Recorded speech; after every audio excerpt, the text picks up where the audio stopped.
guilty of first-degree murder. Reaction from his closest friends. They are here exclusively. Plus, never-before-seen video of Travis Alexander's last words. See him, hear him, tell us who meant the most to him. Let's get started. Good evening, everybody. My co-host this week, of course, HLN's Christy Paul. In seconds, we've got an interview with Jodi Arias, which has aired. It's a reaction she gives to her own conviction, and I saw some stunning things in that interview. Christy, she plops down in front of a television camera within minutes of a murder one conviction. Can you believe it? It's unbelievable. I have so many people on Twitter and Facebook, one asking me how this could happen. And I have to tell you, Dr. Drew, I try so hard, not to show how I'm feeling before a verdict, because I don't want people to think that I am biased. But I will be honest with you, I am really relieved for the Travis Alexander family with this.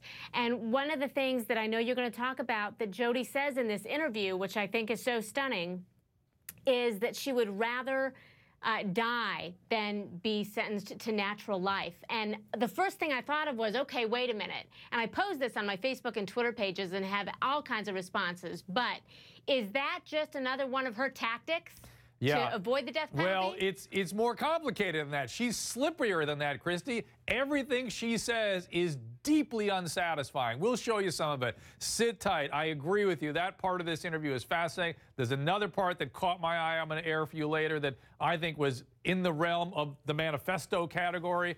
A lot of stuff to talk about tonight. But, of course, Jodi Arias murdered Travis Alexander. A jury convicted her 4 hours ago. Take a look at this tape. State of Arizona versus Jodi Arias, verdict, count 1. We, the jury, duly impaneled and sworn, in the above entitled action, upon our oaths, do find the defendant as to count 1, first-degree murder, guilty. 5 jurors find premeditated, 0 find felony murder, 7 find both premeditated and felony. Signed, foreperson. All 12 jurors. Jodi planned the murder of Travis Alexander. Now, this has been 57 days in the court. They took 15 hours to find her guilty, but there is a lot more left to this trial. HLN's Jane Velez Mitchell is outside the courthouse in Phoenix. So, Jane, there's a lot to talk about. What is going to happen tomorrow? Okay, the aggravation phase kicks in, Dr. Drew, and it's in essence a mini trial. And essentially, the state, the prosecutor Juan Martinez, who is a hero in this town tonight, is going to try to prove to the jury that the murder was cruel. That is the aggravator, and prove it beyond a reasonable doubt. So there will be a witness. It's expected to be the medical examiner, Dr. Kevin Horn, that he will testify to try to show how cruel it was. 29 stab wounds, a slit throat, ear to ear, 3.5 inches deep. I mean, it sounds pretty cruel, but he still has to prove it beyond a reasonable doubt. And that is a key phase. If the jury comes back, yes, it's cruel, then it goes into the mitigation phase, where essentially Jodi's side pleads for her life. Of course, that's been complicated now by her statements to a local TV station that she'd prefer death over life. But that's their job. And the defense's job is to try to save her life. Very interesting, and again, so unsatisfying that Jodi has set this whole thing up by saying, I'd rather die than have natural life in prison. And the really difficult part about this, you don't know if that's a manipulation or are we feeding into her? Oh, it's so unsatisfying to be around Jodi Arias to deal with her. Okay, guys, thank you, Jane, very much. Joining us, Mark Eiglarsh, attorney at SpeakToMark.com, attorney Lauren Lake, Travis Alexander's dear friend Chris Hughes. We've also got former prosecutor Marcia Clark, author of Guilt by Degrees. First, now Jodi Arias spoke to the Fox affiliate in Phoenix, KSAZ, in her first and only interview, as we said, minutes after conviction. I want you to see a piece of this. Take a look. I said years ago that I'd rather get death than life, and that still is true today. I believe death is the ultimate freedom, so I'd rather just have my freedom as soon as I can get it. So you're saying you actually prefer getting the death penalty than being in prison for life? Yes. Think how unsatisfying that is, guys. Give me my freedom through death. Please give me my freedom. Please, I'm begging you. And we actually asked if Jodi was compensated for that interview, and the sheriff's department told us no. Lauren Lake, oh my goodness. How do we make sense of this? What do you do with this? This girl is a piece of work. We heard, Dr. Drew, that she was having an argument with her attorneys shortly after the verdict. I bet it was about this interview. How is she going to skip off and start giving interviews after I spent the last 4 months trying to in some way defend you? Now you sit down and say, I'd just rather die instead of go to jail for life. She's basically handing it to the jury and saying, go ahead and kill me. Or like you said, is she? Or is she just on stage attempting to control the media, the people at large, and the jury again? Yeah, Chris, I want to go to you. We were watching your reaction as the verdict was read. I wonder what you were feeling. And I saw your wife, Sky, too, having a very profound reaction. I'll talk to her later tonight. But this business about give me my freedom through death, what do we make of that for you? Well, that's Jodi being Jodi, you know. I mean, she can say whatever she wants to say. She was convicted today of premeditated murder 1. So, you know what? It's a great day for the Alexander family and the Alexander camp for sure. But that's just, you know, what do you expect from Jodi? She butchered somebody. Yeah, right. And Mark, again, I always tell people, look at those pictures if you want to know what really went on here. It speaks volumes about what happened. But Mark, one of the things that troubled me is in that same interview, she said, well, I hope the sisters have peace now. Not, I'm so sorry. I don't know what to say. There was no remorse, no guilt at all on her part. Yeah, I don't expect anything from her. I don't know what it's like to be a person who can savagely kill someone the way she did. I expect nothing from her. I also know that when I was 6, and my 6-year-old also, learned something called reverse psychology. She could say all she wants to die. She is full of it. If she really wants to prove it, there's a way to do it. There's plenty of people lining up back where she's going to spend the rest of her life or somewhere on death row who'd be willing to do it to be the hero in prison. I don't buy it, Drew. And Marcia Clark, I haven't heard from you yet. What are your thoughts? Well, I agree with Mark. I think that it may very well be that she's got reverse psychology going. And if she really wants to accomplish her goal of death being the final release, then yeah, she can certainly find somebody who will help her out in prison. Just choose the wrong person to piss off. And I'm sure she knows how to do that. And I don't expect anything of her either. She's a psychopath. What do you expect to see remorse from someone like this? She doesn't even have a clue what that is. So, you know, I'm very glad the jury reached the right verdict. I'm very relieved. And Drew, you and I were talking about, we thought the jury were going to come in with their verdict on Tuesday. Yep. But you know what? We were right. Because they came in early this morning and said, we have our verdict. I think what they did, which is a very responsible thing, is that they had their verdict last night, and they said, you know, everybody go home and sleep on it, and if you're still sure, we're going to turn it in tomorrow. And I think that's what happened. And so Chris, we got it right. Chris, you got something to add here? Well, I wanted to ask either, you know, Marcia or Mark, when we're talking about legal, I think what's been so infuriating for everybody is that Jodi never takes responsibility. So when we think about what she's going to do from this point out, does it serve her at all to get up there in front of jurors and own it to save her life and finally show some remorse, whether they believe it or not? Or do you think she's going to get up there and just go, you know what, go ahead and kill me? Mark. Yeah, I guess she's unpredictable. You don't know. But I do need to bring out one point. Jane laid out what's coming up next. After we get through the first aggravation phase, then you have the penalty phase, just like she talked about. Here's the thing that concerns me the most. The jury has to be unanimous, meaning they all must agree on whether she lives or dies. Capital punishment's very controversial. They couldn't even agree on whether this was felony murder or not. I don't know if they can all agree on whether it's going to be life or death. If that happens, Drew, get ready. You now then need to put together a new jury panel. These ones go away, and you bring in a whole nother jury just to decide the penalty phase until they all agree unanimously. Oy vey, as my grandmother used to say. Oy vey. And, of course, HLN will continue to cover all of that. And, of course, the Arizona taxpayers will continue to belly up. Goodness gracious. Right. Chris, I want to finish up with you, my friend. Thank you for joining us again. Again, I look forward to talking to Sky later tonight. I saw you shaking your head vigorously when Marcia was talking about how we don't expect anything from Jodi. She's such a psychopath. Finish us up here. Well, that's it, you know, and I just got to tell you, who knows what's going to happen next, but this was a major hurdle, and we're over that, so it's a good day. Again, thank you, Chris. As I said, your wife, Sky, was also in court today. She's here for her first interview since the verdict. That will be later on.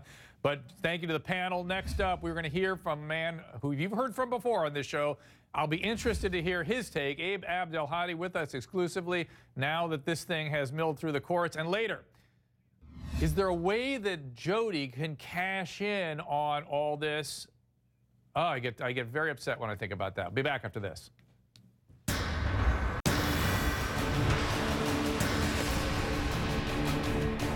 I know if you'd never met him, you'd probably still be alive. That's true. If I hurt Travis, if I killed Travis, I would beg for the death penalty. No one can dispute that that is the truest, those are the truest words that are spoken in this case. And they're spoken by Mr. Alexander. You, Jodi Arias, are the worst thing that ever happened to me. He got that one right. Back with my co-host, Christy Paul, author of Love Isn't Supposed to Hurt. Jodi's guilty, but the trial is far from over. Tomorrow they will begin the aggravation phase, and I assure you HLN will be covering all of this. You will not miss a minute. My panels, the Behavior Bureau, will continue to mull through these materials as they present themselves. Speaking of panels, I've got a panel still with us. Abe Abdelhadi joins us. He had dated Jodi Arias. Abe, I guess we'll go to you first. Looks like her positive mental attitude, The Secret, didn't work so well for Jodi, huh? No, apparently not. She might be working on the sequel called The Obvious, means, you know. Do you feel differently now knowing that this woman is confirmed as a murderess? Did you ever have any doubts about it? And does it feel differently to you knowing that you were sharing, a stroll through a Barnes & Noble with her at one time? No, in fact, the 2 years that the whole entire 2 years that I knew her led up to what happened. When I read the police report, I knew she did it. There was no doubt in my mind. The last 5 years has been knowing she did it. And now all it is just everyone's catching up to everyone who knew she did it. This is not a big mystery. There was this whole whodunit nonsense, and that defense team of hers acting like they're Tom Cruise and A Few Good Men. This isn't one of those cases where, well, we don't know. It was so cut and dry, and her arrogance and her snarky little smug attitude. I mean, that little smirk got wiped off her face today. It was so wildly satisfying, I can't begin to tell you. There you go. I was wondering about that. Now, the attorneys for Travis's family announced that they are filing a civil suit against Jodi. Take a look at this. We represent the Travis Alexander surviving siblings, including Samantha, Gary, Dennis, Tanisha, Hillary, Stephen, and Allie. My firm will be filing a civil wrongful death suit against the defendant.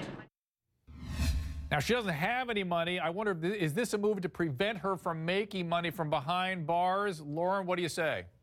Well, there's a Son of Sam law in Arizona, so we know we have that. But those laws, Dr. Drew, sometimes have been struck down for being overbroad. So I think this is a protective measure. I think it's right to do so because I think potentially Jodi could start talking through friends, family members. We see her already on Facebook, Twitter, and all the other things that she's doing. So I think this is the right thing to do for the victims. And Marcia, you've been through these very high-profile sorts of trials that everyone has focused on. Is she likely to, if she's able to do this, is there a lot of money she's going to make? Yes. Yeah, people will be chasing after her to get her story, to get her side of it. There's a salacious factor to it.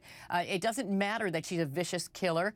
They want that. There's a big the dollar. Publicity. They want the value. There's a value to it. I would love for everybody to just turn off their sets and refuse to buy things and not give any airplay to this kind of thing, to essentially punish the people that would give her an outlet. But it won't happen. People will buy the magazines, the books, etc. And so, the only way that the family can really make sure she doesn't profit for sure is to file the civil suit and make sure that any profits that may come her way are deflected to them. So this is a good thing. Let's subsidize Jodi so Travis's family can get the money, right? Well, essentially, that's okay with me. Yeah, that is okay. And so if anybody does want, essentially, if they can make that part of the presentation and say, go ahead, buy her book, buy her nonsense because it's going to be in our pocket, then when people buy it, they don't feel as bad. But at the same time, Drew, you're still disseminating garbage spewing from a psychopath, and I just wouldn't like to see our airways polluted that way. Okay, and Mark, I know you're going to feel you're similarly loud, but before you say anything, Mark, I want you to know I thought of you today. In her interview that she did just after the conviction, she sat down with a television camera, unbelievably, and the first thing she said was, "I made you think of you." The guy said, "How do you feel about this when they gave you when they first came out with the verdict? What did you think?" She went, The fog. My mind went blank. I thought, oh, Mark will want to hear about this. It did. My mind went blank. God. Yeah, that's so typical. I don't really care much about what she has to say. My focus isn't on her anymore. I'm done. This was a very satisfying outcome for me, but it's bittersweet because while I didn't know Travis, I came to know him through this trial, and there's nothing that's going to replace the impact that he was going to have continuously on his family and the numerous people that he would have came in contact with throughout his life, and then how those people would have positively impacted people. I'm sad. I'm still very sad for the loss. Abe, did you know Travis's family at all? Have you come to know them? How are they doing? As cliche as it is in our day and age, I came to know them a little bit through Facebook, through the trial. I never reached out to them. I didn't know Travis that well. I knew Jodi, which is why I went to the prosecutor in the first place. I called her the next day after they found his body. She lied to me. So I went to the prosecutor first, but getting the notes that I've gotten from his different brothers and sisters and his brother-in-law, they're incredibly sweet people, and they've been through an awful lot. And so today, honestly, I choked up when I saw the verdict because I have a brother about Travis's age. I can only imagine what they've gone through. And now they finally got some sense of closure to begin healing. I mean, you're never going to get over this. This isn't like cancer or car accident. This was a murder. The kid was gutted. And now they can at least know that there's a sense of fairness or a sense of justice, that his name isn't sullied anymore because the jury did not believe her story. That, to me, was the biggest thing. So. Yeah, I get you. Christy, did you want to comment here?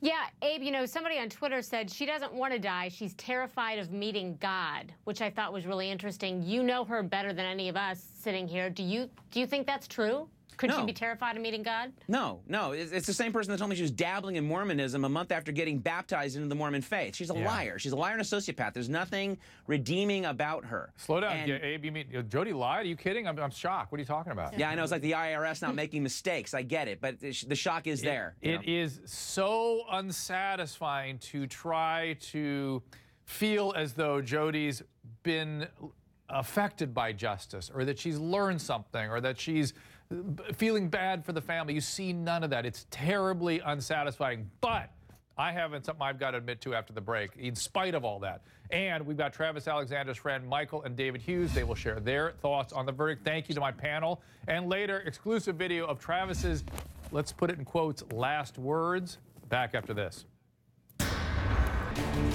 No jury is going to convict me. Yeah, I did say that. Why? At the time, I had plans to commit suicide. Whether you had plans to commit suicide or not, why even mention no jury will ever convict me? By the time this interview came along, it came out more, I thought, more eloquently and more forcefully and more assuredly. Do you consider someone who says no jury will ever convict me to be a person with low self-esteem? Back with my co-host, HLN's Christy Paul. We can now call Jodi a murderer, but her trial continues tomorrow. And a reminder, you will not miss a minute of it on HLN, and we will continue to cover it here. Our bureaus, the Behavior Bureau, our panels will go through the material tomorrow. And there is breaking news. Jodi's family apparently has just arrived at the jail to visit Jodi. We will have video for you as soon as we get it. Christy, now I said I was going to admit something here. It's going to be hard for people to understand. Maybe you could bring Mark and Jenny up on here on my screen here too, because they've been with me through this whole thing, and I know they're going to want to react. This is going to be a big one. Well, not a big one, because I'm going to get killed on Twitter too for this too. But I deal with sick people all the time, and I feel deep empathy for sick people, even when they do bad things. And this whole situation is so horrible. I feel satisfied with the verdict. I don't disagree with anything we've said so far on this show, but I feel bad. I feel bad for Jodi Arias. I feel bad for this whole circumstance. I can see this poor young woman who is ill and sick and sort of disgusting, but I feel bad. This is all not fun. I'm not a huge fan of the death penalty. It just feels awful. Mark, anybody? Christy. You know what I think people have. You know what I think people have a real hard time understanding, because so many people were saying, how could they not say that she's why didn't they go for insanity? And that's a really hard thing for us to understand. Anybody who could do this, we think, has to be insane. You say they're psychopathic. If they're psychopathic, how are they not insane? Well, she knew right and wrong. If she's psychopathic, she needs to be put away and kept away from the rest of us. It's the borderline Jodi I feel bad for, frankly. I mean, that is all this suicidality and stuff. Do you think there's a borderline Jodi? She is sick. The psychopath part, I don't understand. I want to put away. The borderline Jodi, I feel bad for. Mark, go ahead. Drew, the only one I feel bad for right now is you, because you're going to take a lot of heat, candidly. Yeah. You're saying what you just said. I love you for it, but nobody feels bad for Jodi. She is not clucking like a chicken, which is what it's going to take for society to feel bad for her. She is not sick. I mean, I just I disagree. Yeah, I don't she's sick, Mark. I don't. She's sick. Jenny, go help me out here, because I'm not She's saying disturbed. She listen, knows right Dr. from Drew, wrong. I get what you're saying. I've had sick Dr. clients. Drew, right? She's not criminally insane. She's not criminally insane. We get that. Yeah. But Dr. That's Drew, I all that get what you're matters. saying. The whole circumstance It's awful. is sad. It's sad. Horrible. That's right. It's just Yeah. It's sad. But I'll tell you what the verdict felt like to me. It felt bittersweet because thank goodness they got it right. Yes. Thank goodness the justice system worked. Yes. But sad because Travis is gone, Yes. never coming back, and the whole thing is a horror show. It's a horror so, yeah, I story. understand where your There are compassion people is, suffering all but- over the place. She's responsible, and she should be Yes, held accountable. yes. She's not getting it, though. That's what's even sicker about it. But But you I know look at what? this person, I go, oh, Right. this is sad. This is just sad. This is human yes, but don't you misery feel across the compassionate, board. Well, feeling sad, Drew, feeling her be put out sad of her and misery. feeling bad are two different things. All right. I feel sad for the Alexander family. I do don't too. feel bad for Jodi. In fact, quite frankly, I want something worse to happen to her, It's candidly, going to. as a human It's being. going to. Don't worry. It's going to. That's the thing. She's gonna beg us for it, mind you. She said she is. I want to bring in the twins, David and Michael Hughes, who knew Jodi and Travis. David, you were in the courtroom for the verdict. Describe what it was like for you, and go ahead and respond to what I was saying, my conflicted, crazy feelings that I'm having. Please go have at it. Well, I can tell you when I was in the courtroom, and it just seemed like the first few minutes after the jury came in, everything was in slow motion. And then it was when they heard those words, everything just went so fast. And I tell you, I couldn't have been more pleased today, and it was a happy day. And Michael? Yeah, I agree. I mean, it was tense in there, and I'm so happy for the Alexander family. We love them so much, and you know, we're never going to get Travis back, but you know what? The family got exactly what they wanted today. I gotta so it was say, a great day. Michael, I gotta agree with you. To me, as sad as this whole circumstance was, that was for me the solace to see the family feeling relief and satisfaction. Not happy. No one's happy. By the way, I saw glee outside the courtroom. That made me upset. This is not a gleeful situation. This is a sick, horrible, awful, disgusting, sad situation. But this family got justice. Christy, you have something to say here? Well, I just want to ask either one of them. I mean, now that she's been convicted, does it really matter to you whether she gets the death penalty, or is this enough for you? It doesn't matter to me. I'm happy with either. I'll tell you what I'm happy about is what happened today in that courtroom.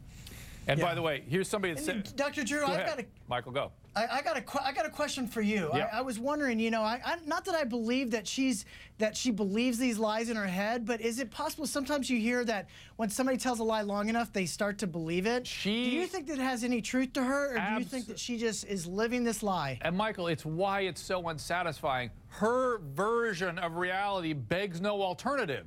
And she's slippery. Stuff just like slides past her. It doesn't stick. You can't go, oh, she feels bad for what she did. She's asking for forgiveness from the family. No, she goes, I hope the family finds peace. Are you kidding? Are you kidding? Yeah. Right, That's so unsatisfying. That's a version of the world that begs no alternative. Hang on, I got to tell you something. Somebody set me straight why on. do you feel bad for her? Because listen, Why do you feel bad for her, then? somebody better than you set me straight on Twitter. Hold on a second. This is from Natalie Marie. This is at Nat Marie That's Scott easy to GM. do. Yeah. She said, a lot better than me on Twitter. well, here you go. She says, oh my God, Dr. Drew, look at the photos again and tell me if you still feel bad for Jodi Arias. That brings Atta things. girl. That's Yes. right. That brings things back in alignment. Yes. Thank you. I agree with that. Okay. Yeah, it has to be about. You're just a compassionate guy, Dr. Drew. I'm used to being empathic for people that are in pain, are not well, and have maybe done not good things. Jen, you have a question for the twins? I do. Do you feel like tonight you'll finally get a good night's sleep? Yes. Tonight's going to be a good night. It's a lot of decompressing going on right now, so I can't tell if it's a lack of sleep or too many tears, but my eyes have been bloodshot for too many days. Have you been with the family? Because, you know, as we've all been saying here tonight, that is our main source of, if there's joy to be found in this, it is on their behalf. How are they feeling? You know, I was in the victim's room right after the verdict, and they were so happy. They were hugging, embracing, and crying. It was just tears of joy. And but the family couldn't be happier based on what happened today. We're not done yet, but you know, it was a good day. Yeah, as you say, it's not done. We'll continue to follow this. But I chose the word joy very, very specifically because joy is a shared experience that family was having together, and very satisfying to see that. Thank you to the Hughes twins for joining us. A reminder, Chris Hughes' wife, Sky, burst into tears when she heard the verdict. She's going to join us after the break. And later, if Travis Alexander knew his life was about to end, what would he say? We actually have a videotape of him telling us after this.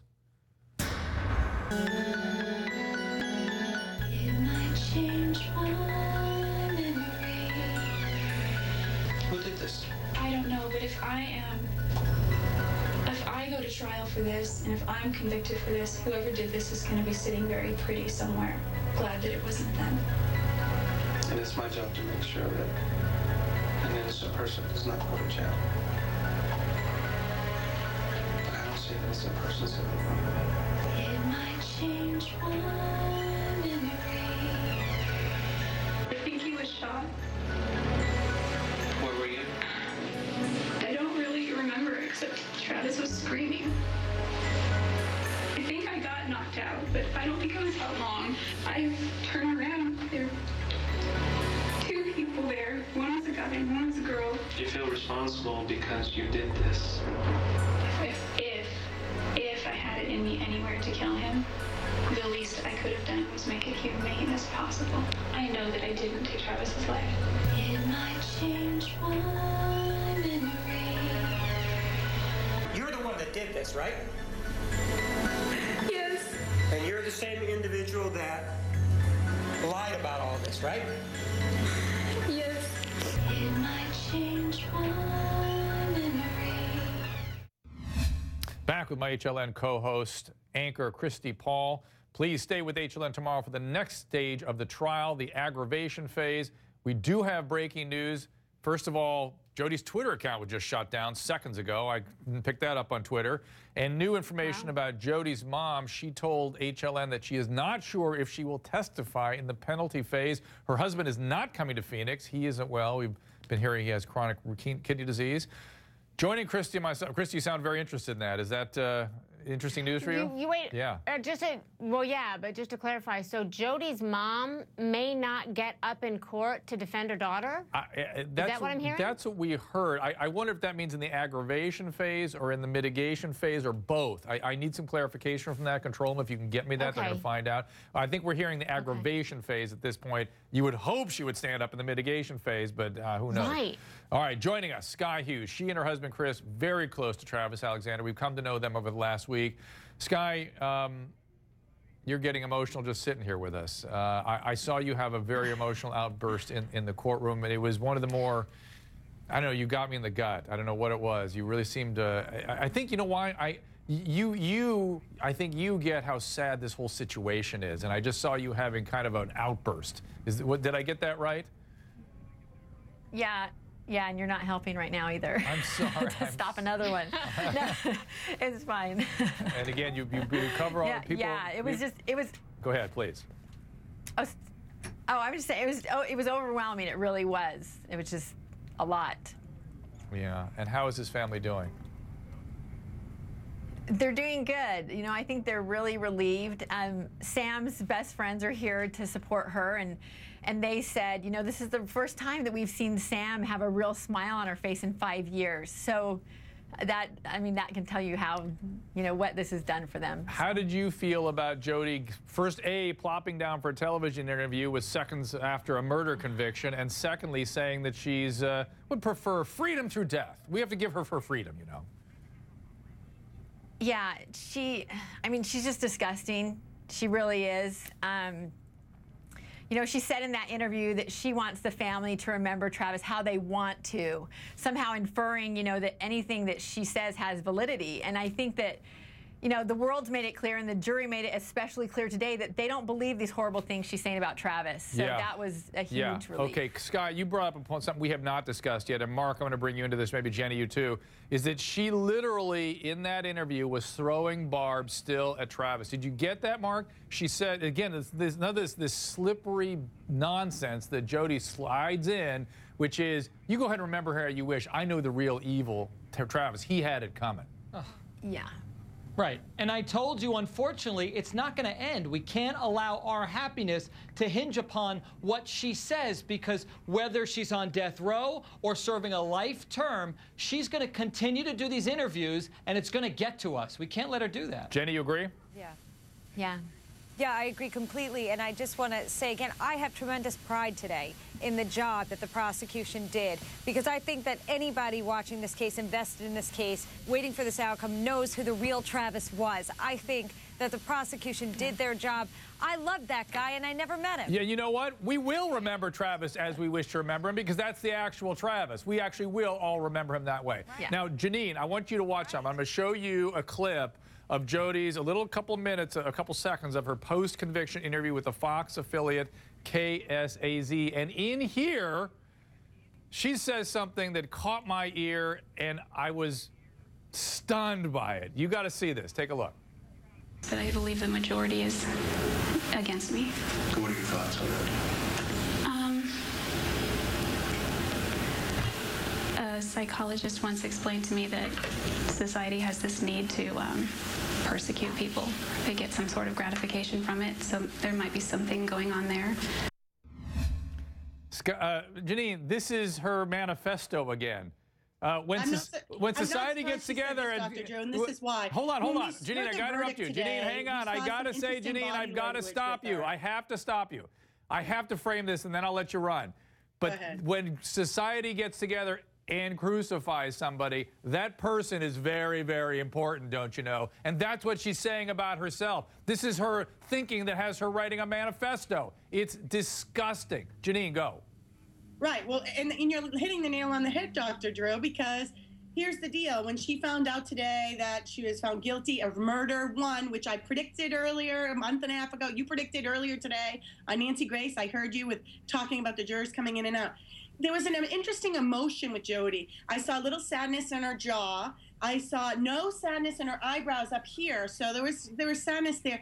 There was a micro expression of fear. We saw her three whites of her eyes, but the fear eyebrows didn't go up, which are straight across. But here's what's interesting. On the left side of her mouth, she leaked contempt.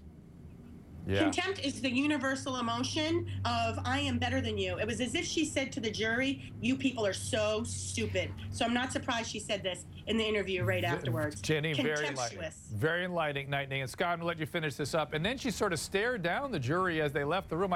I thought it was funny. She reminded me of beauty pageant contestants who were disappointed by the judges. It was weird. What do you say to that, Sky? Well, a lot of people, I didn't see it, but several people said that she was actually smirking at them as they walked out. Wow. Sky, I want you to finish it up. I got to finish with you here. Leave us with some thoughts about how these next few days are going to be for you and the family. You know, I think the next phase is the aggravation phase, and I think that's going to be really hard because we're going to have to hear what Travis went through, you know, detail by detail, and that's going to be really, really tough. And so definitely not looking forward to that, but we are closer to this whole, you know, nightmare being over. And Mark, did you have something to say here real quick? Yes. Mark? Yeah, I want to know if the family wants her to die. I'm wondering if they're invested in that. Do they really want her to get the death penalty or not? Absolutely. Yes, they do. And it won't bring Travis back, and they know that. But they definitely want that, you know. And it's like you said, Mark, if Jodi Arias wanted to die, she would be dead. Right. You know, she's had guns, she's had knives, Yeah. And Sky, please send our words of support and love to this family and his friends, because we all here are thinking of him constantly. And I hope this is not too much more excruciating discomfort for that family. It's been enough already. Thank you so much, Sky. I hope you certainly will come back and join us. They appreciate you. Oh, so thank you. That's very kind. Now, if Travis Alexander thought he was about to die, what would his final words be? Christy, we have exclusive video. Back with my co-host, HLN's Christy Paul. Now, Jodi's guilty, but we have a long way to go. Again, we'll be covering it here at HLN, and our bureaus will be covering it as well. She still doesn't know if she'll live or die. We still don't know what she really wants, whether she wants to fight for her life or not. I want to show you guys a bit of tape. Christy, sit tight with me. I'm going to show you this. Travis Alexander went skydiving 5 months before he was slaughtered. Now, just before he jumped, he was asked something which is now seemingly of great significance if you really watch this. Watch it.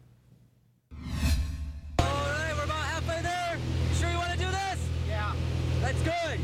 Because you can't back out. You're not allowed. It's impossible. We'll be all right. All right. As long as have a parachute with us. Okay, you want to say goodbye to anybody just in case? Bye, Mama. See you. All right. I'm leaving everything in my will for you, so it's not that bad. Except, there he goes. Oh my goodness, that's scary. But he left everything to his grandma, and then the little doggy was to Deanna. If you remember yesterday, Krista, we learned that. Yeah, that was sad. I have to ask you something. Somebody tweeted me, Cassandra, and she said her goal, meaning Jodi, has been and is to be with Travis. Death is her ultimate freedom because she'll be close to him. I'm not sure. Wow, what do you think of that? I'm just not sure she's going to the same place. You know, I'm just saying. Back with us, Mark Eiglar's Jenny Hutt, Janine Driver. Joining us is Aaron Dewey. He was Travis Alexander's friend and roommate. He was in the courtroom today. Aaron, I'm going to get your reaction to the verdict. I was ecstatic. You know, that's what we were hoping for. That's what we were counting on from the jury. Mr. Martinez presented an incredible case, and the jury came through with the exact verdict that we were all expecting. And you were with the family this afternoon? I was. How are they doing? They're doing great. You know, as Sky was talking about a few minutes ago, this is the first time that we've really seen the family members smile in a really long time. And they couldn't be happier. Nothing will ever bring back their brother, but they can finally feel a sense of justice and know that the system worked and the right decision was made in court today. And finally, tell me what it's like to see Travis in that skydiving video we just aired. You know, that video epitomizes the Travis Alexander that we all know to remember, not the one that Jodi wants us to remember. This is the guy that we knew. He had a love and a passion for life. He was always going out, exploring, doing crazy things just to get everything he could out of his life. And that video just brings back all those memories that I was able to share with him. Thank you so much, Aaron. Also, thank you to my panel members. My jury weighs in on the verdict after this. I think that she could have a chance if she continues to play this woe is me, I was abused, therefore it justifies me brutally murdering my boyfriend. I think it possibly could. Katie, I want to make sure I hear you. And Kathy disagrees, but let me make sure I heard Katie. Are you saying not just that she won't get the death penalty, but she might basically walk? That was one of our jurors. It's time for Dr. Drew Jurors. Back with my co-host, HLN's Christy Paul. And again, reminder, we are a long way from over in this trial. The jury has yet to decide life or death. There'll be mitigation. And we'll be back at it tomorrow here at HLN. And we'll be covering it here with our panels. Now, we just saw Katie Wick's very first appearance on our jury back in February. Joining us now is the veteran, Katie, and Stacey Farrington. Now, Katie, at what point did you modify your opinion? Oh my gosh, I'd say probably my second day, and then it was really solidified when Jodi took the stand. And I would say when the jury questions started coming in, I didn't doubt the jury for 1 minute, Dr. Drew. It's been an emotional day. We were just saying, why are we even doing our makeup? Because we keep losing it every 20 minutes. Keep crying. It's coming in peaks. Yes, we keep crying. It's right here. I'm so thankful this family finally, they're never gonna have closure. Travis's family and friends will never have closure, but they'll have some sort of solace, Dr. Drew, hopefully. The jury was spot on today. Bless their hearts. We did not have another Casey Anthony. I am so thankful. And tomorrow morning we'll be back here for the penalty phase. Stacey, your thoughts? You know, I am so proud of this jury for representing Arizona this way. I mean, I think there was so much fear from people with, from the Casey Anthony verdict. Yes. You know, I just really think that, you know, some people were worried about that, but I have nothing but the highest respect for every single one of those jurors. I think they showed up every day. They took their notes. They were serious about this. They knew the gravity of what this case was. Thank you, ladies. Be right back. Christy, I want to thank you so much for being a part of this today. It was a very intense day, and you were fantastic, contributed a ton. And I want to thank you all for watching. I want to thank all my panelists for having joined us today. Of course, we'll see you here next time. This goes on tomorrow.